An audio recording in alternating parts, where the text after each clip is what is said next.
Iqembu leBanyana Banyana libonakala selingcono kakhulu maqhathaniswa nesikhathi sendebe yomhlaba eyayise France eminyakeni emine edlule.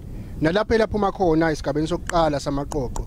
Ngonyaka wedlule leli qembu likhombise ukuba ingozi kwalo ngesikhathi linqoba umqhudelwano wabesifazane weAfrica Cup of Nations eyayise Morocco.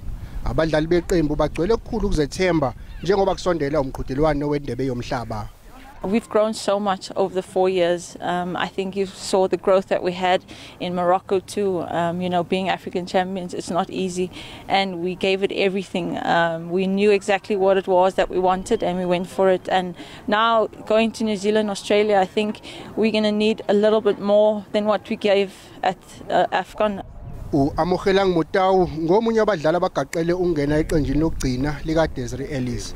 Uqaphula ukuthi abakufuna kakhulu kulonyaka ukufinyelela esigabeni somkhumula jezi.